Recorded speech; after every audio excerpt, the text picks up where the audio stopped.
We are getting started with the first ever Creatrix session on visionary leadership.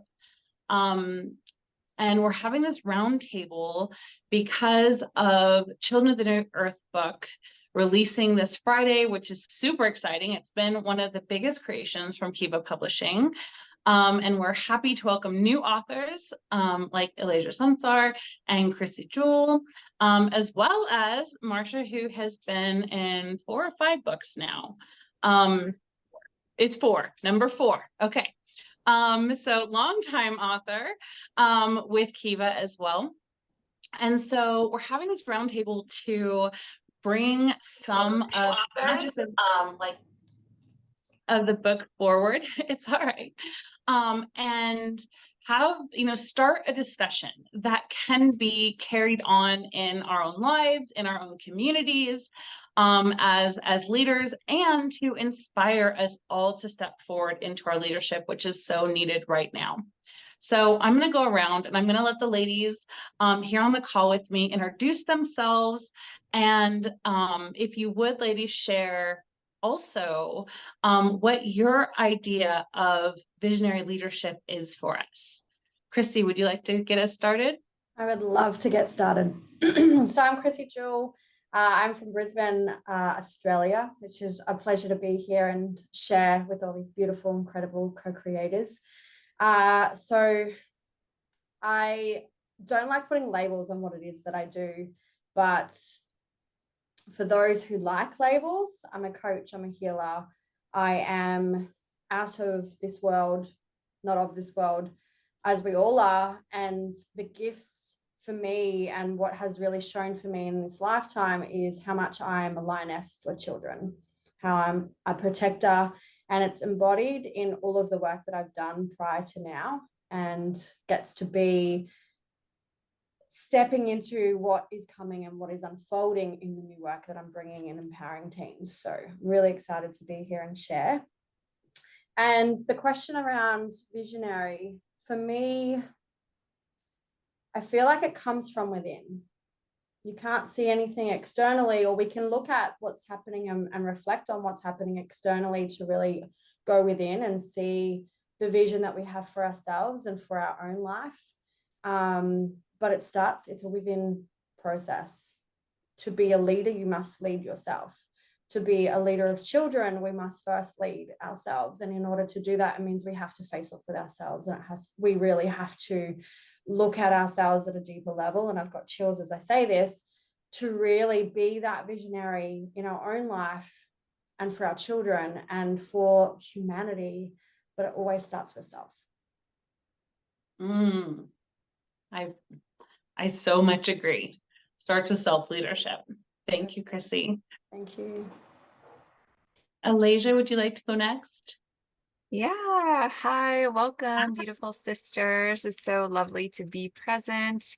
So honored to share this space. My name's Eleja, and I'm a Sophianic medicine woman. And I am the founder of Sanctuary of Sophia, which is a New Earth sisterhood. So for me, when we're leaning into all of this energy connected into this space, I love what Krissy was sharing around self-leadership and really being in that embodiment. And that is also my vision for every woman on this planet. I am a womb sovereignty facilitator, and it is part of my mission to lead women into their own sovereignty, not only through their divine feminine reclamation of what that means to be in embodied divine feminine essence, but also what it means to be sovereign over your own womb and your own creational abilities that you wield through your womb, having no outside influences other than your organic soul essence dictating and creating with God. So when we're talking about being a visionary, for me, what that really means is my cat, you can feel the energy. What that really means for me is being in this beautiful, authentic, symbiotic relationship with God and allowing God to use you as a vessel, to be that vessel of God and to co-create and really surrender to God's divine will of what is the vision that God's bringing forward for you to carry out, and to allow yourself to go through the rebirth of becoming that woman who is leading that vision, to stand for God, to stand for the children, to stand for what you believe in, and to not let anything in the outside space manipulate what your vision and what your movement is that you're here to lead. And we do that by building that authentic relationship with God and allowing that energy to flow through us and guide us even when we meet our challenges. And so that's really what has allowed me to carry out my vision and move forward, because there have been so many obstacles. Because as women, when we stand for the children, we're standing for something so beyond ourselves, and it's incredibly powerful. So grateful to be here. Thank you for receiving me, sisters. Amazing. Thank you, Eleja. All right, Marcia, would you like to introduce yourself? Hi, ladies. I'm Marcia Gupton King, 3-time author with Kiva Publishing. And being in this 4th book, it's kind of a no-brainer. I wrote the chapter and then reached out to Shannon to ask if there were still spots available, because the word that came forth to me was about the physical words that we say and what we put into our environment and how they end up manifesting whether we are intentional or not. So becoming more intentional to me is what a visionary leader does, is because many times as, let's say, parents, we can see, when our child is about to take a step and do something that they're going to fall and, hurt themselves or crack something open, we can almost see 2 or 3 steps ahead. And I feel like as women, we have that intuitive nature built into us. And so being able to now put a voice and put this into a piece of art that could hopefully be helpful or inspiring or motivational or guiding for other women who maybe haven't tapped into their visionary leadership yet, I think that's what this book is really representing for us all. Amazing. Thanks, Marcia. Yeah, that was my whole vision for the book. I don't know if you guys know, I know I've shared a little bit, but when I first started my publishing business 3 years ago, I literally had like a bunch of books come to me in a download, and this was one of them. And I kept asking every time I go and I ask, like, what's the energy that needs to come through right now? Like, what do we need to magnify on the planet when I create a collaborative book? And every time I have these beautiful book covers you can see behind me, like Priestess of Lemuria, and I'd be like, amazing, Lemurian energy. And I'd be like, when are we going to get to Children of the New Earth? And so I was so excited this time when it was like so clear, because of so many fluctuating energetics on our planet and so many new waves of kids coming in right now, that it was time to create this book, to bring all of the 16 authors together for the book and really create something that can help guide, that can share our stories, right, as being raised, with gifts, and in a world that, for me personally, was not very conducive to that. It really shaped who I am and how I mother, to not be understood, to be rejected and abandoned, and all the, negative things that we connotate with being raised because of who I was, and then to evolve and grow into it, and then look at my children and say, no, this is not the way we're going to do this anymore. This is different, right? And so I'll share a little bit about one of the things that really stood out to me when I went to write my chapter for this book. And then I'd love for you ladies to also share some about your chapters or a backstory or something that goes along with your chapter, because this idea for me, I'm very deep into Hawaiian shamanism, and I've been initiated to 7 different lineages, and this is my most current one. And I'm also learning Hawaiian, and the Hawaiian language is so incredible. It has so many meanings, and the way words are used and the way words are separated, all has meaning. And they have this beautiful word called kahu, which means, and that's what, like when you have a pet or you have a child or, you know, a sister that needs support, Hawaiians consider themselves kahu, which is a steward, a guide, like to guide the preciousness in the other person or the animal that they are working with. And it is this concept that even for me, you know, being a mother of 4 boys, and you know, they're all neurodivergent, they're all the new waves of kids, and everything has just blown my mind, that like helped me drop deeper into that stewardship, to step back from the last like residue of those places where I'm like, yeah, that's still like really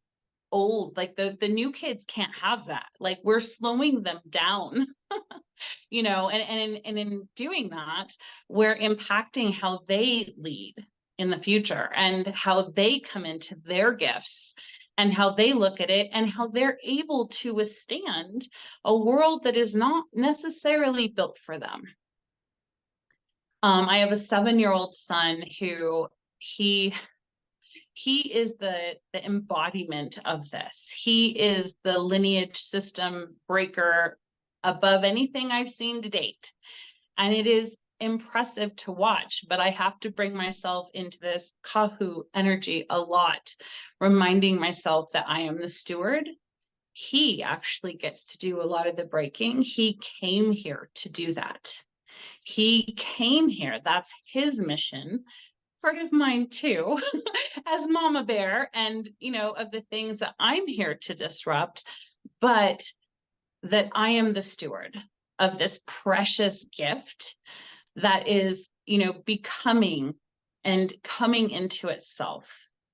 So that's part of what guided my chapter, like inspired my chapter and what I was going to write about. So I'd love to go around and hear your ladies' chapters, a little bit about them if you're willing. Krissy, should we stay in the same order? I'll just let you go first. Sure. Thank you for sharing your story. I so resonate with so much of that. I'm a mama bear of a now near 20-year-old. So I was a child having a child. And I have loved this journey of writing this chapter because I was able to really reflect on some of those tumultuous moments as a mama bear and really seeing where I wasn't awakened, obviously, at 18. And well, not obviously, sometimes we can be. I was not one of those. And I had a very challenging upbringing, to say the least. And obviously, it's all part of the journey, right? And so taking him and having him come through and choose me to be his mama, and being a child coming from the background that I had, I knew all the things that I didn't want to do, but I had no resources. I had no idea on what I did want, or how love looked, or how safety looked, or how, you know, any of those things that we desire as a child. I had no concept of that. And therefore I had no idea what I was doing with him. And he is a blessing.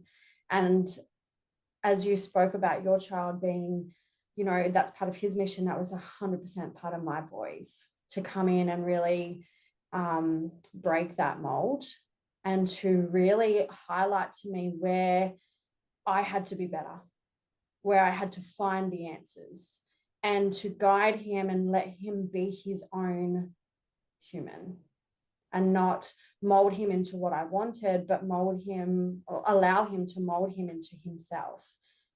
So journeying through this chapter and writing this chapter and reflecting on our journey together, and I shared quite a vulnerable experience literally in the first paragraph around, you know, him being quite violent with me at one stage. And this was the key moment in our relationship. And for me to go, something has to change, or my son's going to follow a path that is very dark. And so my chapter is really around how we get to show up in those moments for our children, but really be honest with ourselves around how do we how do we continue to break the mold and be a leader, lead by example? Because in my generation, when I was growing up, and really even up until recently, you still hear this: do as I say, not as I do. Do you know what I mean? And so that is something that I absolutely do not want for him. And if I'm asking him to do something, or if I'm encouraging him to do something, you better believe that I need to be able to show up and really embody that, or at least practice that, to show him what it could look like, before I then come down hard on him for not doing that, which was obviously my childhood. So in my chapter, I share a little bit about our journey, and it's super vulnerable.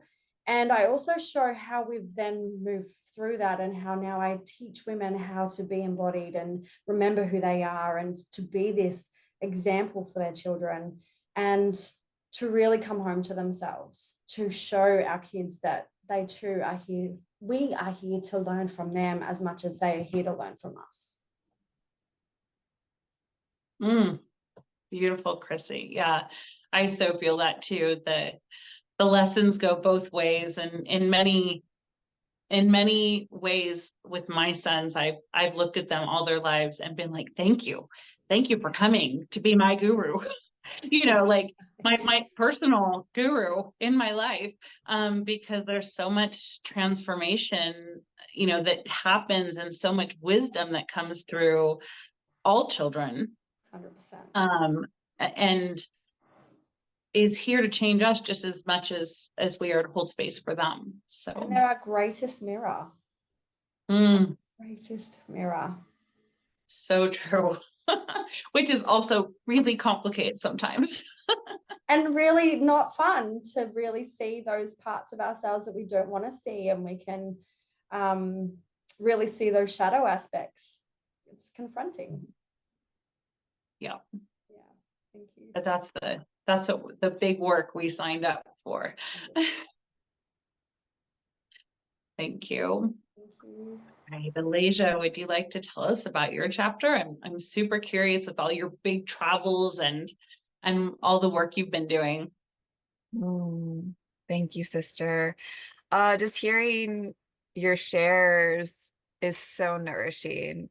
It's just so nourishing. And I just really want to thank you both so much, like, for sharing your stories around how this book came to be. And Shannon, I just want to say, like, I absolutely adore and love that you received this download so long ago, and it's time now. And that's how I receive as well. And so I'm just really excited for you, because I can tell, like, how it's been brewing for so long. And yeah, amazing. And you know, I received a couple years ago that I would be writing a book around children of the new earth. And I actually started writing something a couple years ago, because I'm not a mother yet, but I'm preparing. And so much of my journey over the last 2 years, especially when I first felt my children come in very strongly and communicate to me and my partner, like, we're coming, so it's time to begin. Like, okay.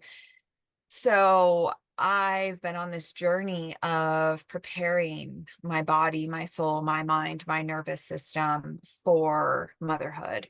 And I actually spent most of my teenage years raising my sisters, my half sisters, because my mom got remarried.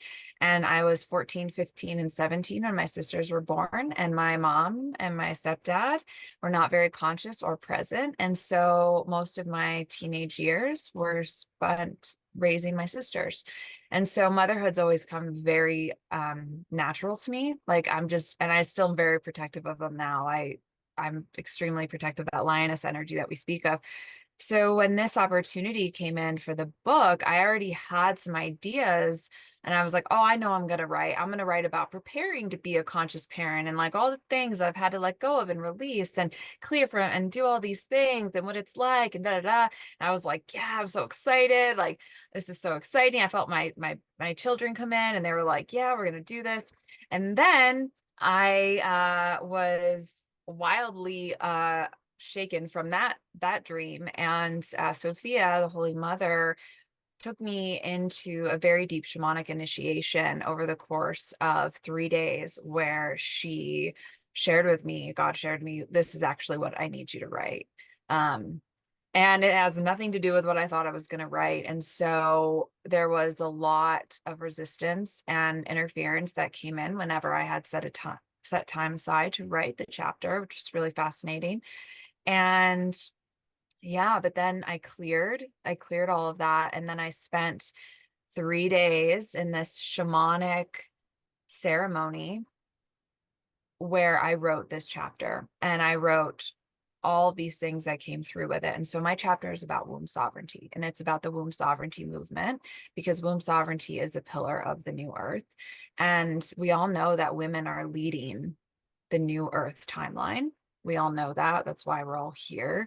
And of course, the masculine, there are amazing masculine divine men out there who are also leading, but women, this is the rise of Gaia Sophia, and this is the rise of the feminine. And when we connect into the mothers and the women who are birthing these children and who are caring for them now and who are leading them, just like you all have been speaking about, it's up to us to really be completely empowered and in our bodies and be willing to stand for what we believe in and not subject our children to through the control systems that have been suppressing them. I mean, I went through it. I was raised. I was not awakened. Like Krissy said, I wasn't awakened at 18. You know, I wasn't either. I was raised in the fallen systems. And it's been, you know, very difficult throughout my life to pull myself back, all my parts back from all of that conditioning, really come home to who I am.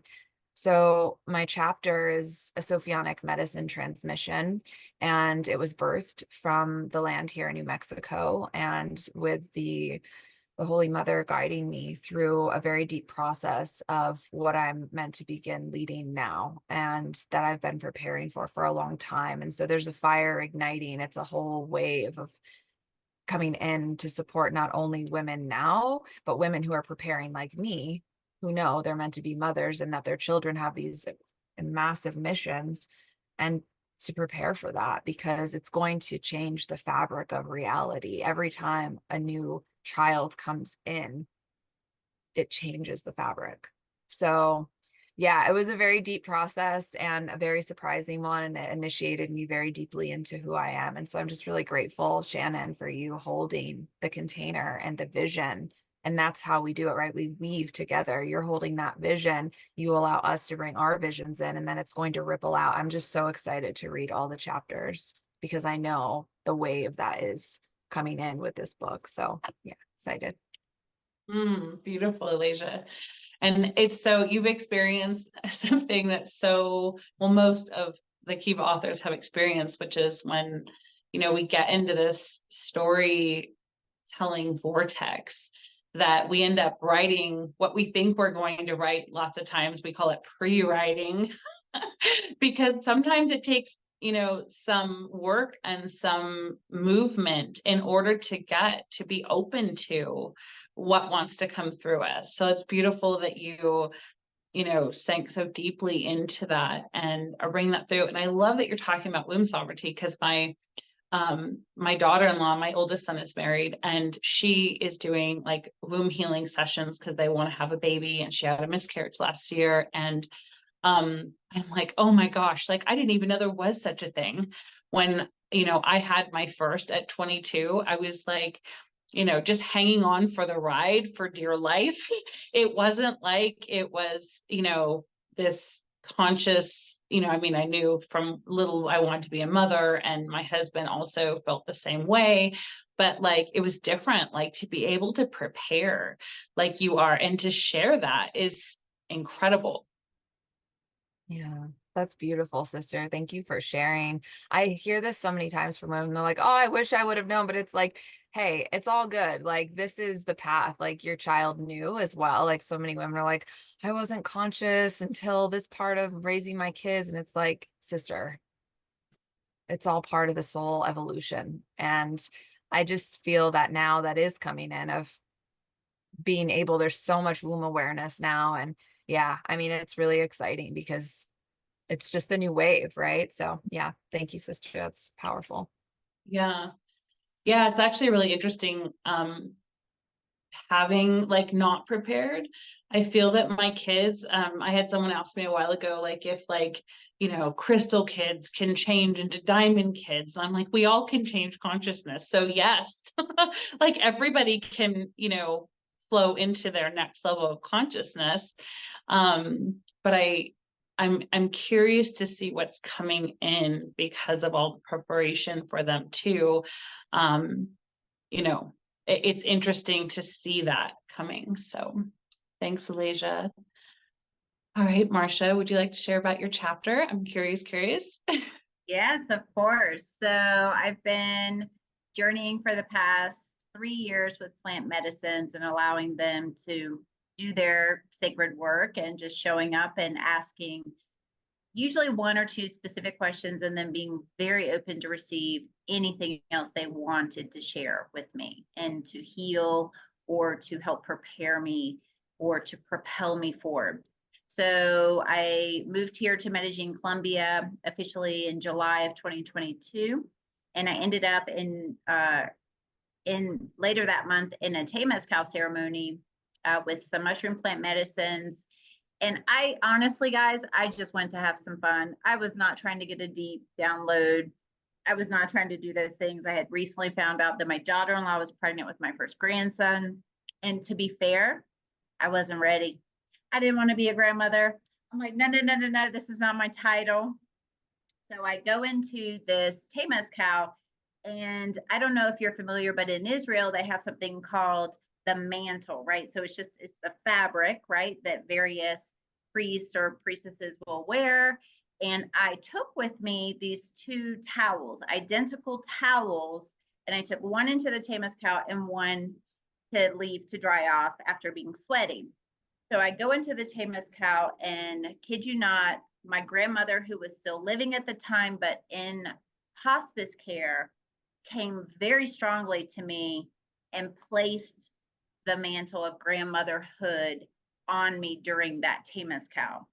And to a point where I was face down on the ground with my mouth open to the fire, just receiving just this fire and passion for grandmotherhood. And I was like, I came out of this going, yeah, I didn't go into that at all expecting any of that to happen.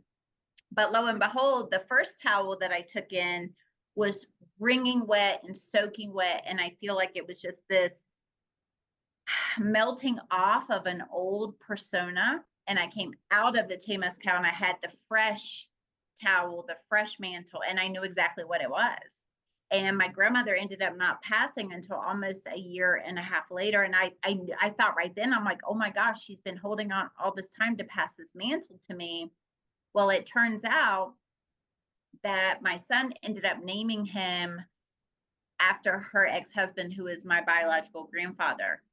And there were many parts of that story that we didn't fully understand. Now, that's not technically what I wrote about in my chapter, but it set me up, and I received I believe the download that I received that was so important for this chapter was about the power of intentional word selection. The words we say to ourselves, the words we speak over our children and our families, our friends, our coworkers, it is so important. And what has been happening as my grandson was born, my grandmother ended up passing after she found out, and his name is Lennox Royal. Royal is my grandfather's name, and my grandmother always called him Royal. When she talked to my dad, she goes, "How's Royal doing?" Not Lennox, which is the name that we are calling him by. So it's just this beautiful. So now my son, now who's become a parent, and I are having very different levels of conversation around what it means to control your anger, what it means to be more intentional about how we speak to our spouse, what it means about how we manage our nervous systems. And I ended up purchasing a beautiful drum before that Temazcal. But ladies, I made that drum in the Temazcal. It was so bizarre. And I had actually asked to bring the drum into the Temazcal, and the shaman said no. And I'm like, okay, yeah, no worries. I was like, no worries. And then I knew why. I was actually initiated to play the drum during the Temazcal, because I actually built it in that moment in a different timeline. It was incredible. And then lo and behold, a few weeks after that Temazcal experience, my grandson came to me and told me he wasn't coming. And I said, okay, hold on. You're going to break your mom and dad's heart. Lennox, you have to come. Like, we love you. We need you here. And we just had this exchange in the ether. I can't fully tell you like how or why, but it was so real. And so lo and behold, he was born and everything was fine. He had a little bit of wet lung. It was just slightly premature. But he's doing great, just turned 9 months. And I just feel this deep connection with him because of that Temazcal, because of being open to the initiation, because of all of those things. And I believe the chapter that came forth is really beautiful to help us all remember that every single word we put out into the atmosphere can and will manifest. So why not be more intentional about it? Oh my goodness, Marcia.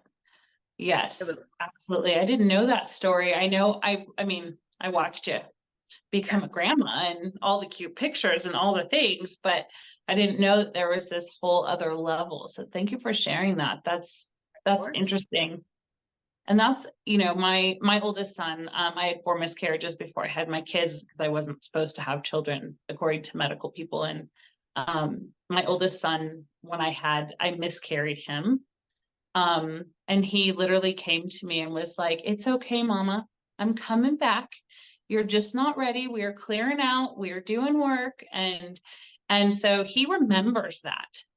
He's 24 years old, and with having his, you know, trying to have a baby now with his wife, he's like, "What if I'm not ready for my baby to talk to me?" And I'm like, what a great conversation to have, you know? So I love the conversation. Nothing prepares you for that.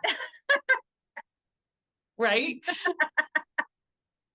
And the crazy part is, Shannon, I didn't get that experience with my own children.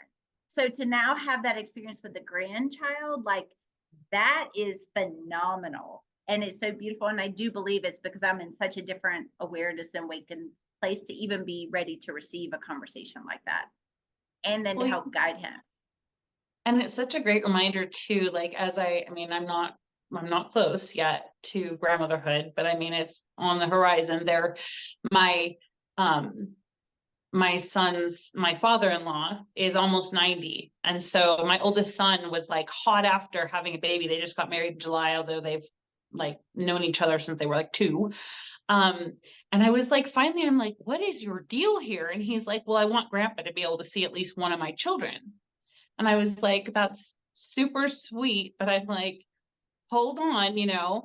But it's interesting, you know, I was raised by my grandparents, and we have such a place for elders and grandparents, and there's not that in our society. So I love that you're, you know, speaking about this now with us, and, you know, sharing the intentions of your words, because that is a gift of elders, like of that wiseness of, you know, being around long enough to realize the magic in that, and that, you know, taking that moment to slow down and be intentional can change worlds. Like, right? Like Lennox might not be here if you didn't have that conversation with him. Easily.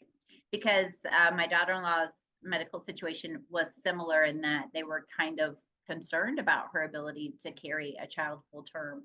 And so when he came to me, it was so clear, and he was like, "I'm not coming. I'm afraid. I'm scared."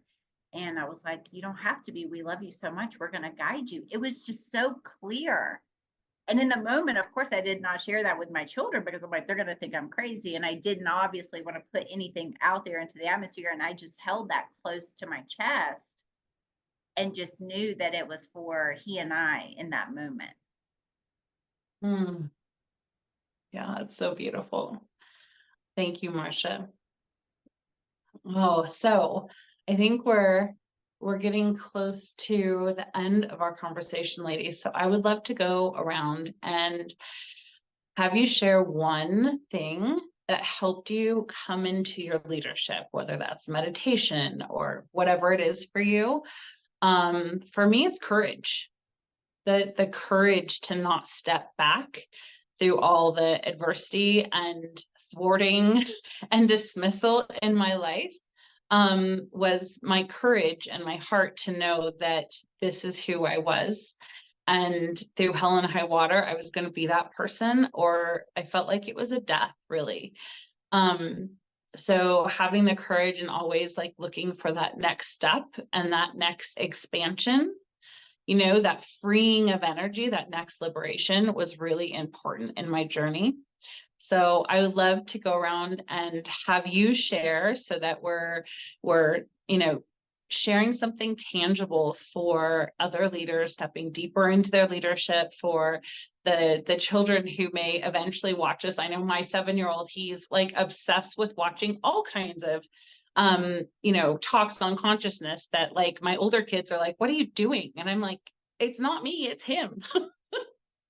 So yeah, Krissy, would you like to share something that helped you deepen your leadership? Totally. Thank you. Mine's actually paradoxically the opposite to what you've shared, in the sense of to have courage to go back and face off with the absolute darkness, to face off with where my child was not loved, not seen, not heard, and actually nourish my inner child. So to have the courage to face off with my childhood, to face off with the parts of me that wasn't loved, the parts of me that abandoned myself, the parts of me that was abandoned by others, and to really give that to myself, to sit with myself. And I've sat with Earth Medicine, Marsha, everything you said, oh, I resonate so deeply. I actually sat ceremony this morning. So to actually sit in those parts of myself and nourish and nurture and love and just see and give everything that I need to myself and my inner child and my inner teenager to be able to then show up. And so for me, it's definitely to go back to those dark places and to shine the light on those dark places so they no longer control or hold power. Yeah, inner child work is so amazing. And yeah, to be able to be the mother that you didn't have and be able to go back and love yourself through that. Totally. Amazing.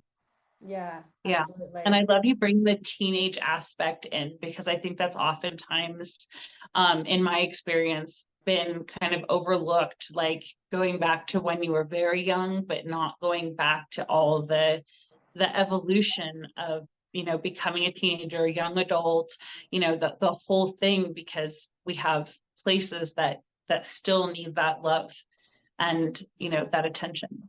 Totally. And I feel like, you know, something that you do very well is create these open spaces of consciousness.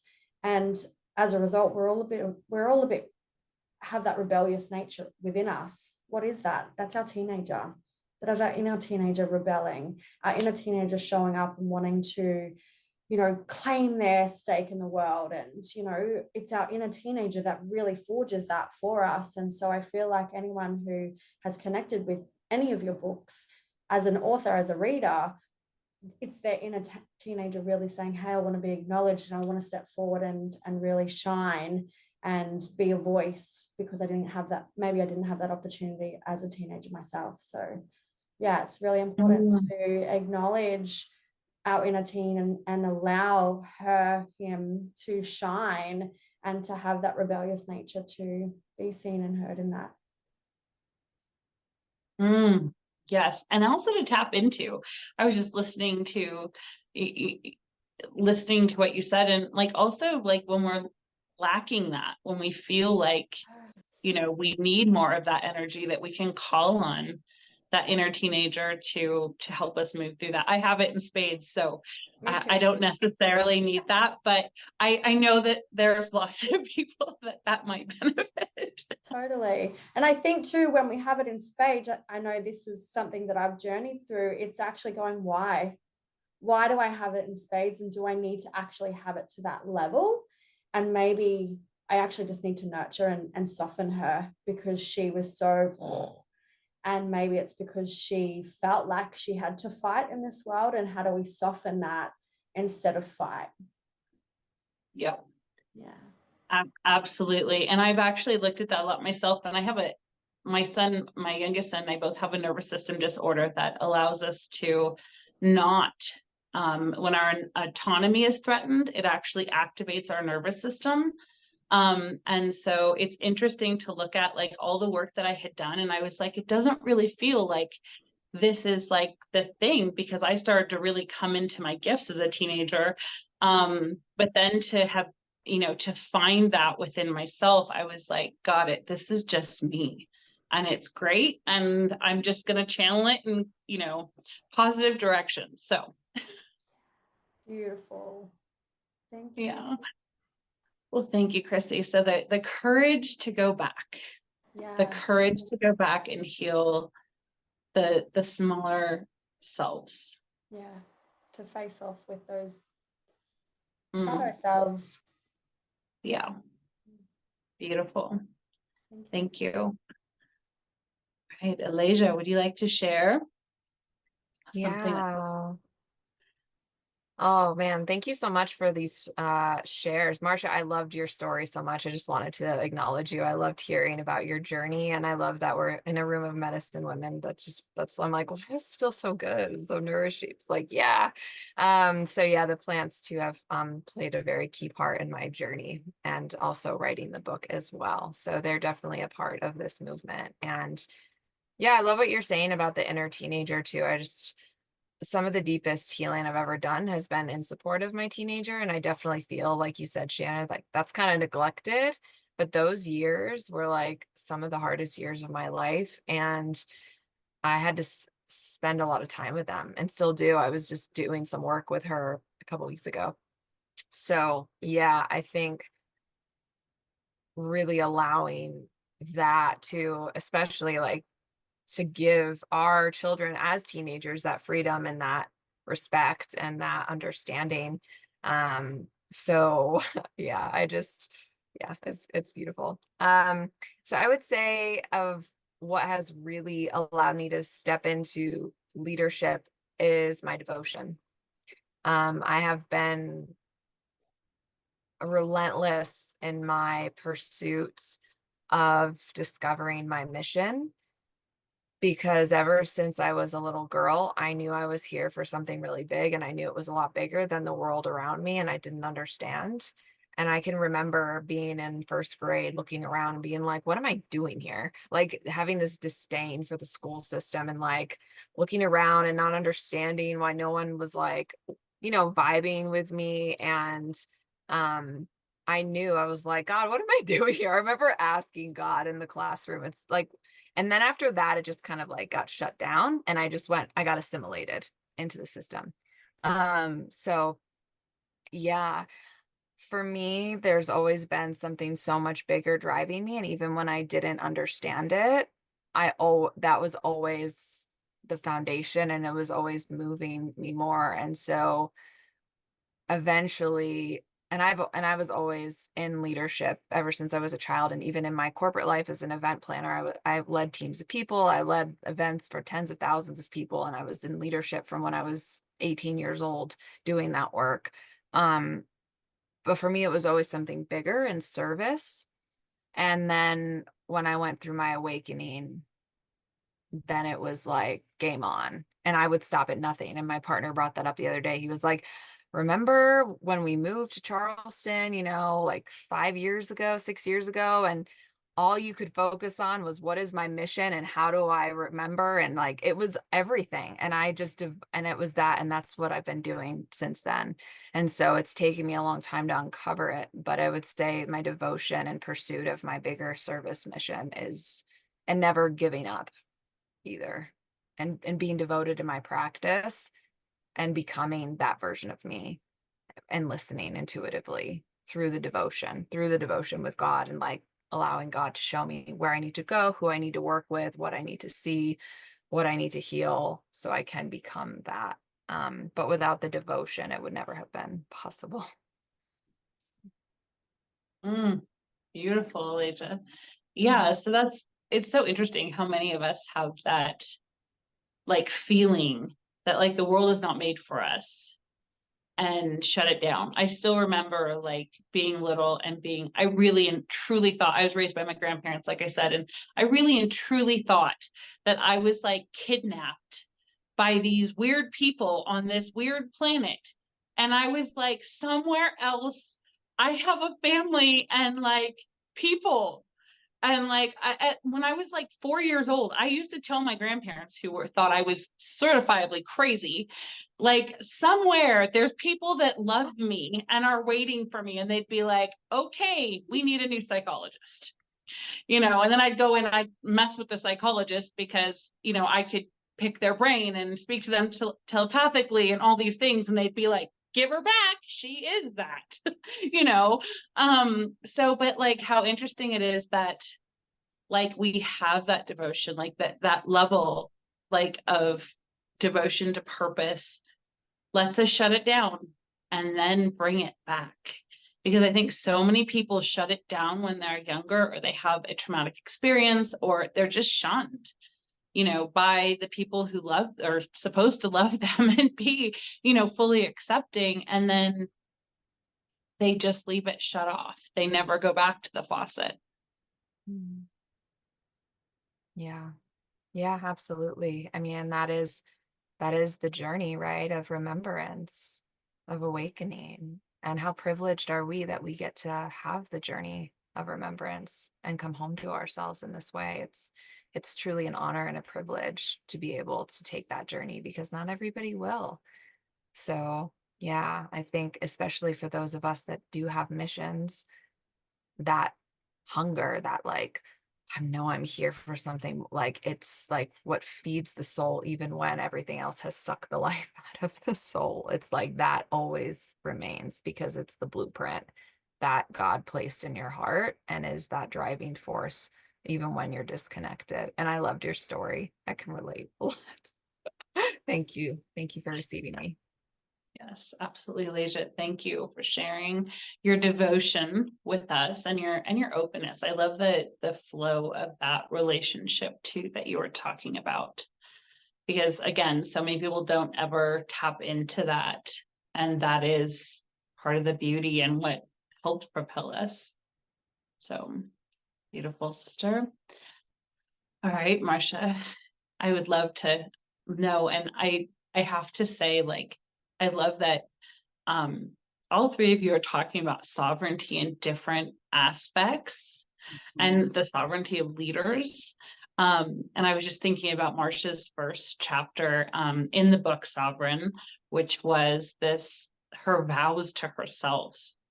And it was one of the most impactful chapters in the book, because it was like staking a claim beyond what most people were talking about with sovereignty. So I'm curious to hear what helped you step into your leadership. I would definitely say a lot of brokenness, 2 failed marriages, feeling unworthy of relationship. And I'm going to get emotional, which led me to saying vows to myself and marrying myself in San Francisco City Hall, which is, what I wrote about in Sovereign. And then fast forwarding to journeying with ayahuasca and plant medicine. And after my second experience, throwing up a limiting belief in the jungle in Mexico, and talking with ayahuasca, and I'm like, oh my God, is that a demon? And she literally just laughed at me. She's like, oh no, honey, that's just the limiting belief you came here to get rid of. You're good. And then literally traveling the world solo after that, going to India, going to Egypt, going to Jordan, going to Dubai, going to Italy. I basically have my own eat, pray, love experience, and turning around and just saying, oh my gosh, like I'm just so capable. I am so capable, to the point of barely speaking Spanish and negotiating purchasing a home here in Colombia a year and a half ago. So I would say plant medicines for me, and I was someone who was not that girl. I didn't touch anything like that growing up, and I actually rejected it heavily. And so just being so surrendered to allow the medicines to show up and do their work. I tell people all the time, it changed my life. 100% changed my life. And I never recommend it to anyone unless they're feeling called to explore it for themselves, because it is a very intense journey and it's not for everyone. I believe other people get their medicine in different ways, but for me, that was definitely the key. So you're like forged into like your openness and like your sovereignty in a way. In a way that, you know, I showed up again, you know, very naive to those ceremonies and not fully knowing what to expect, but just being super surrendered.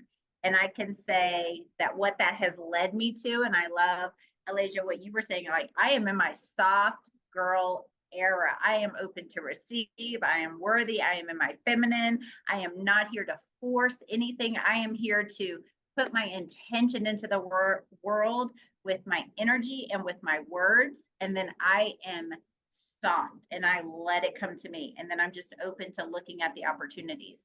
So I'm just in a completely different space mentally and emotionally than I was prior to ayahuasca. And I believe that that plant medicine specifically for me was the one that really broke me and healed me at the same time and allowed me to be soft. So amazing, Marsha. Yeah, and I feel what you're saying, like stepping into that new era is part of our leadership, I believe, and cultivating like how we lead now versus the models before us. We have to be in that space, I believe. Yes. So beautiful. Well, I could talk to you ladies all day. I love hearing your wisdom and your stories, and I want to just thank you for being here. And I want to invite everybody watching to, and that will watch the replay, to go and purchase Children of the New Earth and read their stories and be able to connect with them. Every author has an About the Author page where you can get more of their backstory, as well as, you know, dive into work with these ladies and follow them on social and all the things, to where, you know, you can connect with them in a real way and keep being inspired by their beauty and wisdom that they walk. So we are going to close this session. And again, I just want to say thank you so much for bringing this in and this very important conversation. And I hope that this ripples out as well as the beautiful book that we have created. So thank you so much, ladies. Thank you, Shannon. Thank you So much.